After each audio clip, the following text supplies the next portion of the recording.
Welcome to the very first video in a series of videos that will help you pass the TExES 7 to 12 mathematics exam. This video is Competency 1, and in this video we will work with different types of operations relating to real numbers, all using the TI-84. Number 1, which of the following 10 numbers are irrational? Okay, so what we're going to do is we need to mark out the items that we know are rational. Okay, so the first two that need to go are 0 and 10. Those are whole numbers, and by definition, they are rational. The next number is pi. Pi goes on forever. It does not terminate. The decimal doesn't just stop. It goes on continually. We don't even know where pi stops. Okay. And it doesn't repeat. Therefore, pi is on our list of irrational. Okay. So let's look at our options we have. Obviously, C and D do not contain pi. We have to have pi because he's irrational. So those don't answer our question. Okay, so negative square root of 80. Well, let's put that in our calculator to double check it. Negative second and our square root. Pop in your 80. Arrow over, take a look. I am correct in my entry and push enter. Now let's evaluate that. That's irrational because it uses every spot in my calculator, and in my opinion, it looks like it continues, okay? And it does not repeat. It has no pattern in those decimals at all. So I see nothing telling me that it's rational. So I'm going to say it is irrational. Well, let's look at our A and B options. They have pi and negative square root of 80. So that tells me I'm onto something. Now let's look at 11%. Well, if we put that in decimal form, that's 0.11. That is a terminating decimal, therefore rational. Take it off our list. Look at 2.5 repeating. By definition, a repeating, that bar over the 5 means repeating number or repeating decimal. Therefore, it's rational. Take it off your list. Now let's look at this next guy. It does have a 6 and a 1 that continue. I did not mean for that to happen. It will continue, but it changes till the end of time, to infinity. It's never going to continually, consistently repeat. It's an inconsistent pattern of repetition. So because of that inconsistency, it is irrational. And that automatically now tells us B is what we're looking for and A we do not want. But let's check the rest of these numbers, okay? Well, let's put 20 over 3 in our calculator, all right? And I'm going to do this just to show you a particular value, okay? So let's go alpha y equals number 1 is fraction form, so push that. Okay, now let's put 20 in our numerator, arrow down, put in our 3, and I'm going to push enter. Yes, it still gives me my fraction. So this is what I need to do. I need to go math, arrow down to number 2, push enter, enter again. That is repeating. Okay, here's a little something that you need to know. See that 3 in your denominator? 3 or 9, 9 or 3, give me repeating.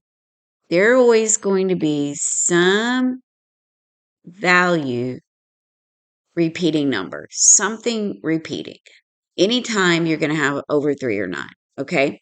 Now let's go to the next one. Negative 9.345. That obviously terminates and only has 3 decimal digit places after the decimal. Therefore, it is rational. So that is not on our list. And then this last one, that's interesting. Because if I look at 27, am I not saying that that's 3 to the third power? my denominator, which is suspiciously like having 3 in the denominator, which was repeating. So let's put this in our calculator and take a look at what we get, okay? All right, so let's say alpha window, number 6. Okay, type in your 3, arrow over. Oops, too far. Now we need that fraction. So alpha y equals, number 1 is what we're looking for. So we need to put in a 1, arrow down, put in 27. Okay, take a double look at it, make sure I've got it in right. Yes, enter. That's 1/3. But we wanted to see if it was repeating or not. So what do? The math, number 2, press enter. It is 3 repeating, which is 1/3, which is something that we just need to know how to recognize. All right, so let's go to number 2. All right. Which of the following 6 numbers are integers? Okay, integers, that's a little easier to deal with. Okay, obviously -7 is an integer. Well, we have to have it in our list. So A doesn't have it, get rid of A, and D does not have -7. So that gives us 2 items left.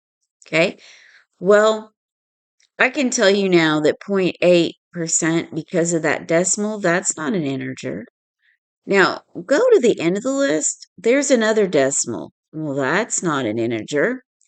Now come back to 15 over 5. Well, 15 divided by 5 is 3. That's an integer. I'm going to circle that. I'm going to circle this. I'm going to circle my -7, but let's put that in the calculator, okay? And instead of putting it in as a fraction as we see it, okay, which I usually do, let's just pop in 15 divided by, oops, move over, type over, 15 divided by 5, press enter. It's 3. No matter what you do, it's going to be 3, and that's an integer. So we need that in our option. So I see that in B. Okay, both items are in B. So I'm thinking B is what we want because I don't see 15 over 5 in C. However, let's keep working. Let's look at 11 over 4. Okay, all right, we can put it in 2 ways. We can say 11 divided by 4. Well, that's a terminating decimal. And I want to show you something. If you're trying to check the decimal in this situation, and what we're looking for right now is what we call closure. Okay. Is our list, if we use an operation with this, is it going to be what we call an integer? Will it still be in Z? Okay. Well, obviously that is a decimal and not an integer, so we can mark that off. But notice when I put it in the way that I did, I put it in as division, I automatically got a decimal answer to check. But if I had used the alpha y equals and the number 1 there, push enter, and put in 11 over the 4, it would have just popped me back that fraction, and then I would have to go through more steps. And you may have noticed this in the prior items, some of those above, that I had to do that. So I'm going to push enter, enter again, then it gives me the decimal. So using that rule of typing in what you see, sometimes it's beneficial, sometimes it isn't. Okay, let's put in the last item. That's -2 square root. Put 100 under that radical, that square root, push enter, and that's an integer. Now, you may wonder why I did that. Well, when you're taking a test, put everything in the calculator. You're tired, you're stressed. I can't say it enough. They let you use your calculator. For goodness sakes, use it. Okay, this is a different test from the middle school test. It's a little more brain taxing, okay? Even with the middle school test, you should still use your calculator. Okay. Now, which property of numbers is yes, of the numbers or property of numbers is illustrated by, and we have -5 plus 6 in parentheses, then plus 13, and that would be equal to -5, then plus, but in parentheses we have 6 plus 13. Okay, well, the order of the values from the right side to the left side of our equality, the order didn't change. That gets rid of the property of the commutative property of any kind. Okay, and also there is no multiplication. So B has to go. So let's look at D. That's talking about multiplication. I don't see any multiplication. So let's mark that out. So what's left is the associative property of addition. An associative property states, does it matter which one you do first? Well, obviously, in this situation, it does not matter which one I do first. So I can say I'm using that property. And obviously, it's addition. All right, let's move on to number 4. Number 4, which two properties of numbers are illustrated by the following sequence? Okay, so we have 9 times 2 in parentheses, meaning we would do it first and then times 5.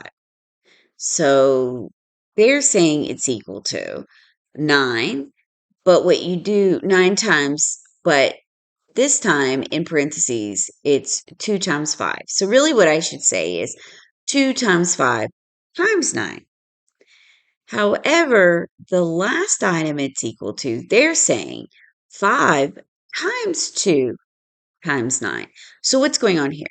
In the last one, compared to the others, that is, let me compare it here. See, actually, let me get rid of this. If you compare the last one to the middle one, you see the commutative property going on. They flipped the places of the 5 and the 2. Okay, so whatever we say, it has to include commutative.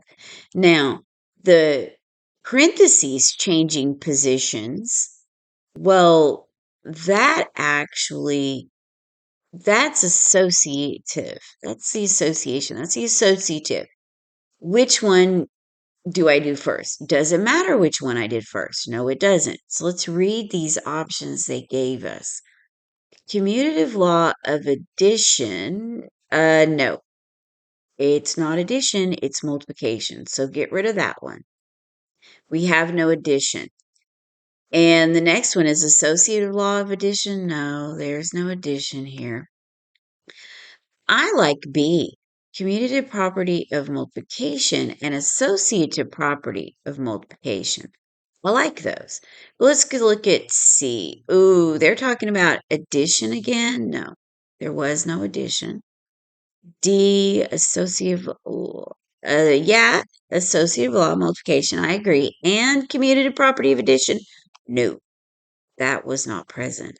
So yes, the one that I liked the most was our correct option B. Okay.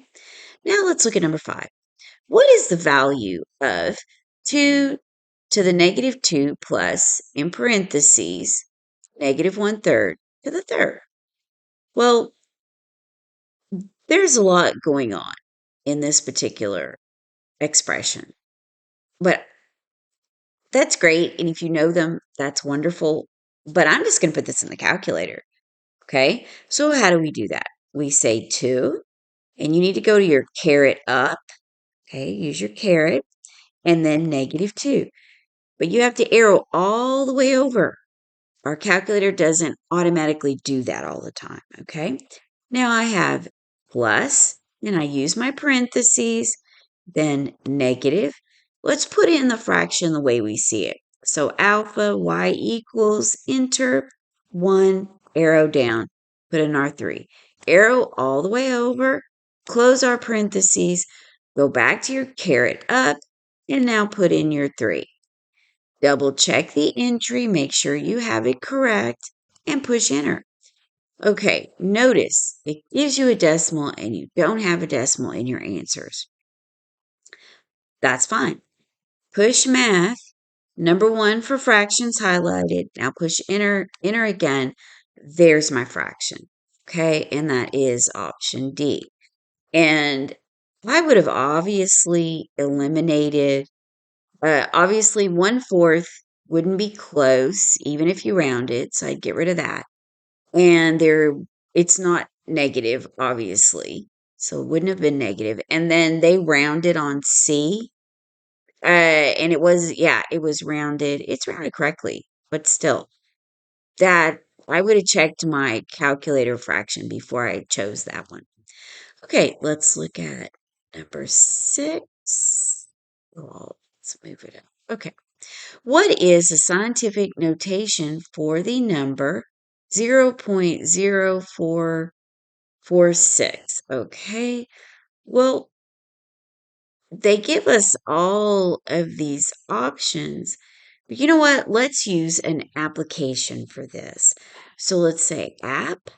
All right. And I'm going to arrow up to get to that app. You arrow up and go to SciTools. So enter again. And what you want is number 1. Okay. Notice they've got a lot of good stuff here. But we're going to use number 1 today. All right. And what do I want to do? I don't want decimal.